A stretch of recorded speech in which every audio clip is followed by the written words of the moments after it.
Bayhill studio. Today I am painting for the first time in a long time, so I'm excited and I'm nervous. I always get nervous before painting, but I'm more nervous today because it's been so long. So let me tell you what I have in mind for this painting today.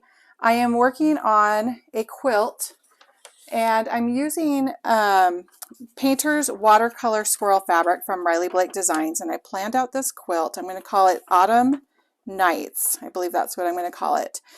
And I want to do a painting inspired by the colors and fabrics in this fabric line. It's really fitting that it's like a watercolor look, even though we're using acrylics. It's that painted swirly paint look. However, it's not going to look like that quilt. Obviously, we don't control things with acrylic pouring and fluid art, and so we can kind of go in with an idea of a color combination that we want and whatnot and a technique, but the end result is always up for grabs. We don't know what's going to happen. So I'm going to tell you what I'm kind of going for today. I'm going to start with a gold puddle. And then I think over that, I'm going to do a little bit of a dirty pour.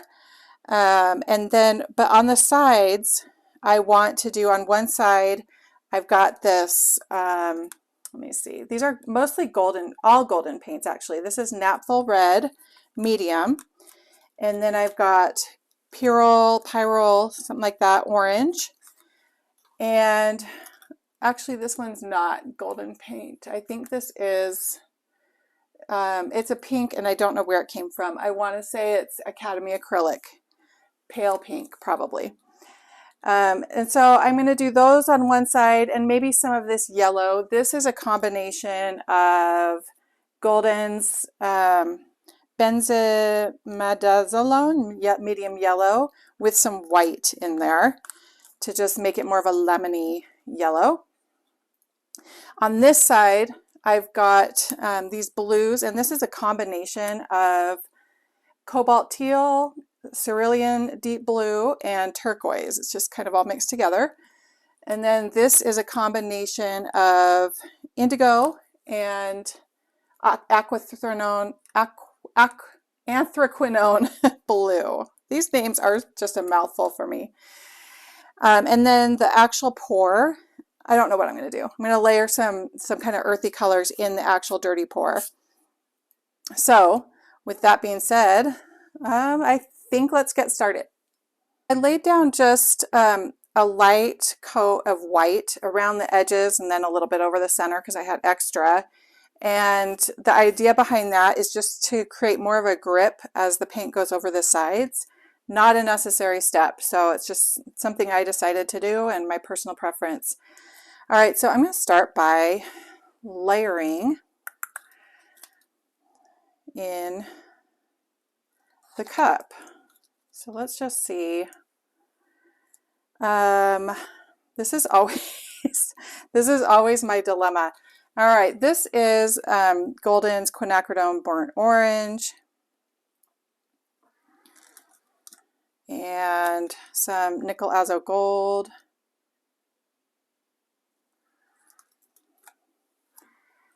And let's do some of the yellow in here. And then I'm going to drizzle, just put it right there, a little bit of gold on top.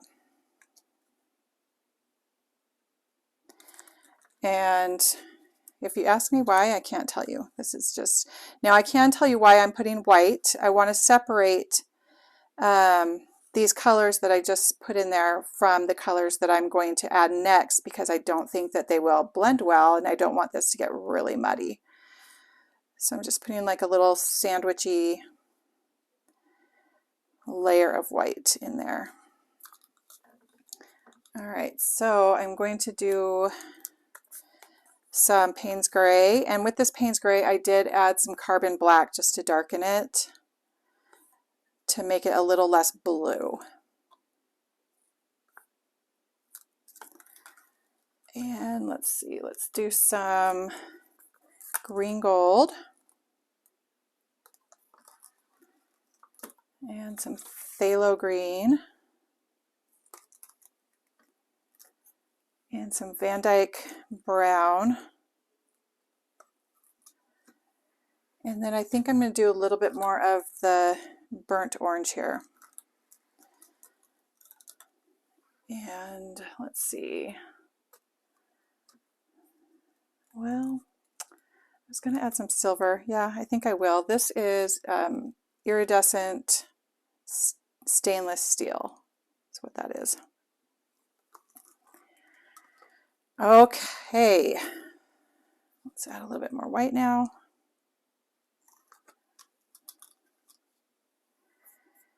All right. I think that's good. Let's add just some blue. I'm going to do some of the dark blue. Okay. I think that's enough. So I'm going to start with a gold puddle.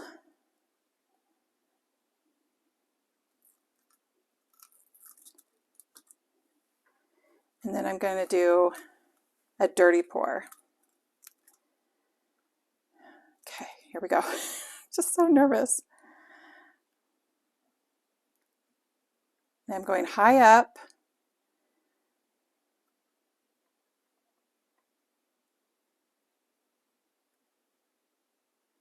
Going down, create a ribbon.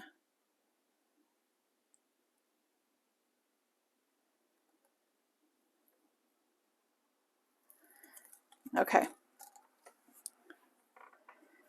And then on this side, I'm going to add that red.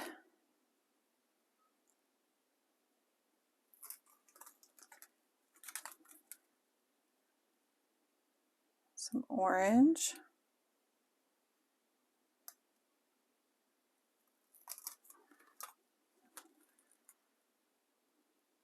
Pink. And then I think I will, this is left over from a previous pour. And I think I'm going to put some ribbons through here. Don't know if that's going to do anything. I want something darker, that's too light.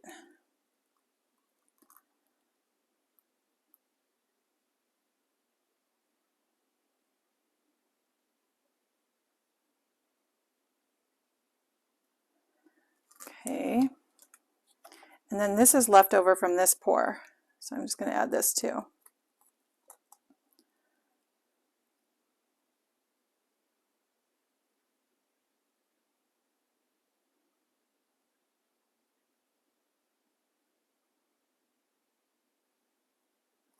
Okay. And then I'm going to do the blue on this side.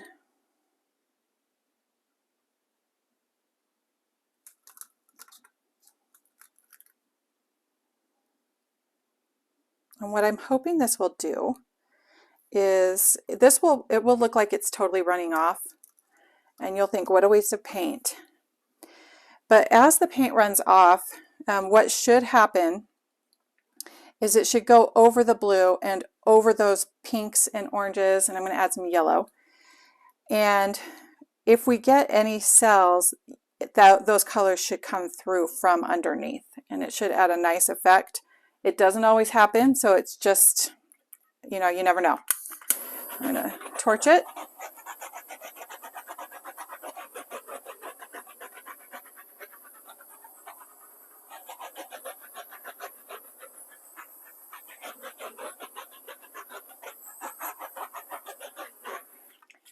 Okay, I really like what I'm seeing here, and so now it's time to take a look and see what I want to try to preserve as I'm tilting paint off of the canvas. Which parts am I going to focus on trying to preserve?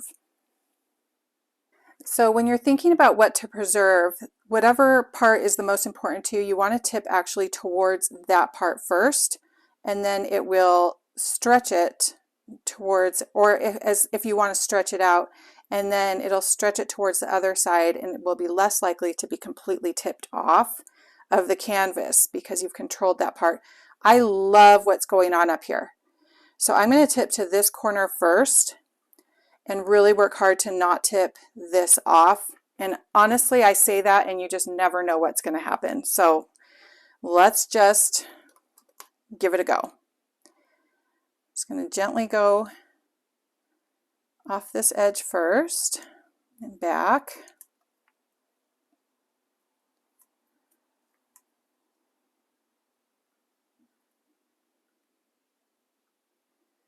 I'll go over to the corner. And this is the part where, look, I'm going to lose it.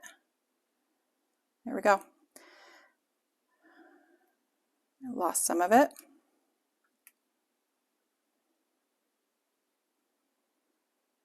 So now I've got to go to this corner.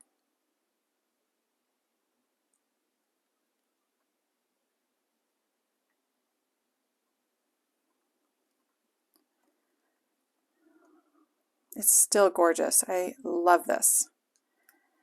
Okay.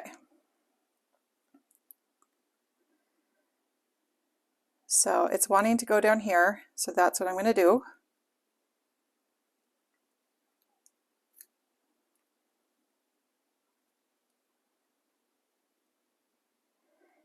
And if we wanted, we could just keep some of these colors, but I think I want to tip most of it off. Keep that red.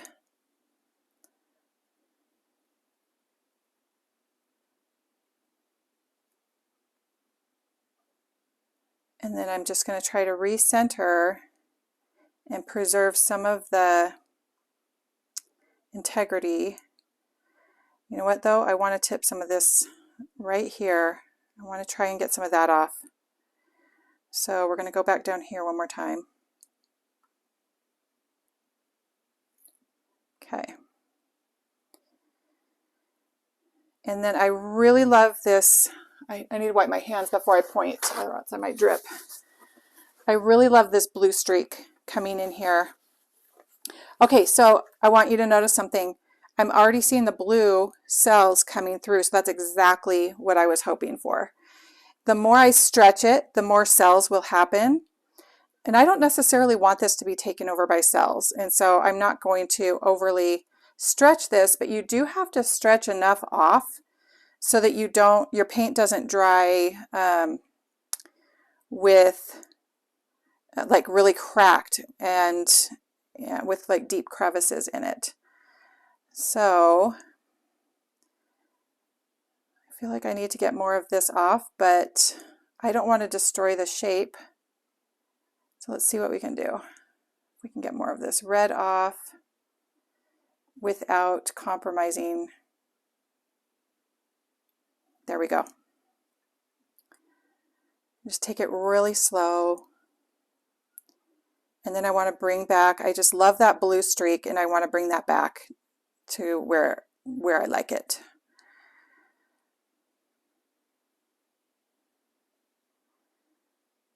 It's good to think about composition as you're doing this, and just think about so many things.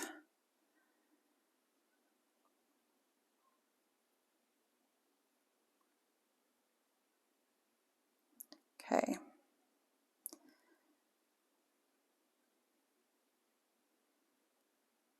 Okay, we're going to bring this back. Well, let's see. All right. I like that. So now I am going to go ahead and torch this, get any air bubbles out, and then I'm going to put this on time lapse so that you can see whatever cells come out, watch them come out. And what you'll see is here's the orange that I poured in that corner, and there's the blue. It's coming through even through the gold. So it's laced with gold, which is really pretty. So you'll see the oranges and reds. If there's going to be cells, there will be less on this side because I stretched less on this side than I did over here. And here we're seeing the blue cells coming through, which is just gorgeous.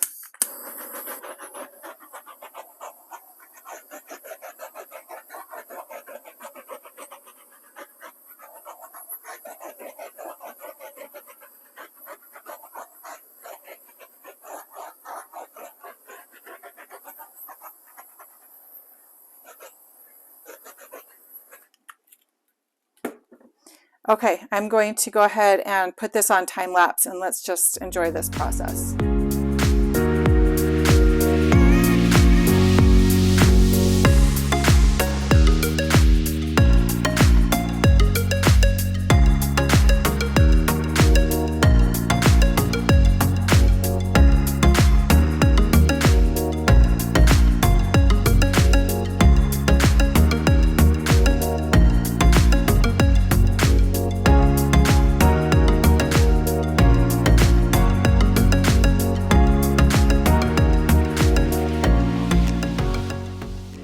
Here is the finished painting. It is drying right now, and I love looking at all of the gorgeous cells and the depth and layers of color in this painting. The dirty pour really brought out a fun mixture of cells and just layers. Look at the layers and layers of color there. The gold looks like it just went crazy, and I love it. So that's it. Thank you for joining me, and I hope you'll take a moment to like and subscribe. It sure helps me out a lot. And follow me on Instagram at Bayhill Studio, where you'll get lots of creative content and project inspiration. Have a blessed day. Bye-bye.